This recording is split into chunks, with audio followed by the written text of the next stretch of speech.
Bonjour et bienvenue sur Zingo, je suis Auriel et aujourd'hui j'aimerais vous montrer très rapidement comment se passe la restauration de compte sur Zingo quand vous changez de téléphone. Beaucoup de gens passent d'un iPhone à un autre ou d'un téléphone Android à un iPhone ou inversement. Donc je veux simplement vous montrer comment ça fonctionne. C'est très rapide. On va faire une vidéo ensemble. Là vous voyez sur l'écran une copie une réplique de mon téléphone. Donc ce que je vais faire sur mon téléphone, vous le verrez ici. Et je vais donner aussi quelques petits conseils qui peuvent vous aider pour Zingo, mais aussi pour d'autres applications. Mais bon, on va pas s'entarder plus longtemps, on va commencer. Bien évidemment, si vous avez besoin d'une aide, quoi que ce soit, on a un service client 24h sur 24 pour vous aider. Le service est aussi fourni en français. L'application elle-même est traduite en français. Vous êtes beaucoup de Français, de francophones à utiliser Zingo et nous vous remercions. Donc, sans plus attendre, nous allons commencer. Donc, vous ouvrez l'application Zingo, imaginons que vous avez installé un nouveau téléphone. Au passage, la création de compte, c'est le même process. Donc, mais là, on va parler particulièrement du cas où vous avez un nouveau téléphone, vous l'installez sur un nouveau téléphone. Donc, vous installez Zingo sur votre nouveau téléphone. Vous allez tout de suite taper l'email adresse, l'adresse email avec laquelle vous avez créé votre compte originellement sur Zingo. Donc ça, c'est quelque chose que vous devez savoir, hein, évidemment, c'est votre email. Alors on y va.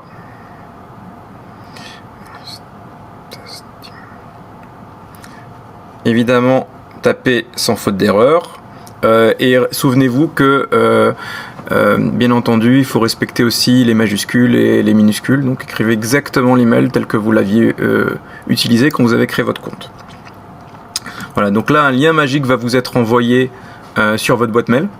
Il va y avoir une notification qui va apparaître dans quelques secondes, mais bon, on va pas l'attendre, on va directement aller sur la boîte mail. Voilà la boîte mail. Vous allez recevoir un email qui ressemble à ça, d'accord. Donc vous devez simplement taper sur le bouton pour retourner dans l'application.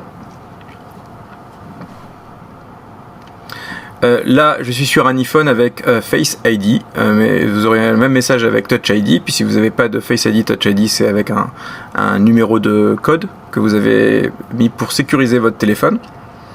Donc, moi je donne Face ID.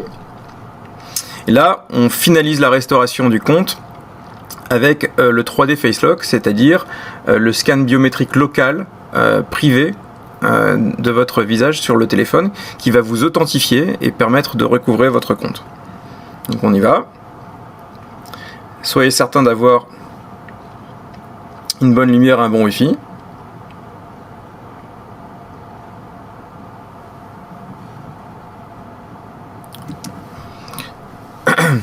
Évidemment, il s'agit d'être vous, hein. Ça peut pas être quelqu'un d'autre. C'est l'avantage d'utiliser Zingo. Personne d'autre que vous peut récupérer votre compte.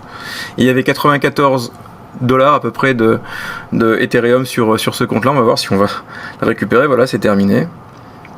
Voilà. Donc, comme vous l'avez vu, le process est vraiment très rapide.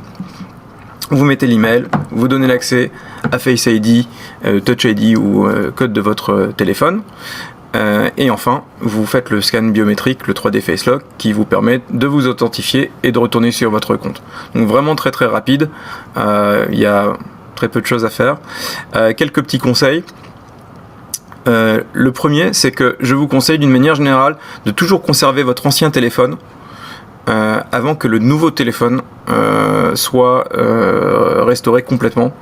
C'est vrai pour Zingo, mais pour d'autres, a priori il n'y a pas de souci avec Zingo, mais il est toujours mieux d'avoir une précaution, un téléphone de backup au cas où, avec votre compte là-bas, au cas où il y a un problème avec votre nouveau téléphone. Peut-être qu'il y a un bug sur votre téléphone est peut-être cassé, il faut le remplacer.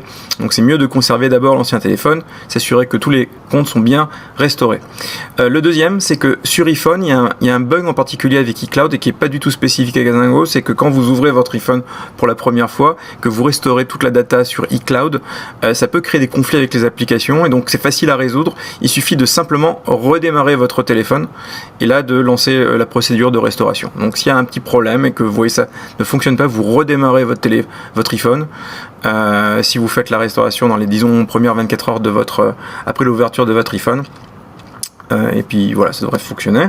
Et enfin, et finalement, si vous passez de Google, Android à iPhone, donc tout fonctionne bien. Là, vous n'aurez pas simplement un accord Face ID à donner ou Touch ID. Il faudra aussi vous connecter à votre compte Google Drive, qui est le compte Google Drive de votre ancien téléphone Android. Si vous passez de l'iPhone à Android, soyez certain, avant de passer au nouveau téléphone, d'avoir créé un kit de restauration sur Google Drive, en plus de iCloud. D'accord ? Comme ça, quand vous allez sur Android, vous pouvez aussi facilement récupérer votre compte en passant de l'iPhone sur Android. Voilà, c'est à peu près tout. Pour créer le compte, c'est la même chose, ce qu'on vient de faire ensemble. Vous faites ces mêmes 3 étapes et vous avez un compte qui est facile à restaurer et qui est sécurisé. Voilà, je vous souhaite une bonne journée et à bientôt sur Zengo.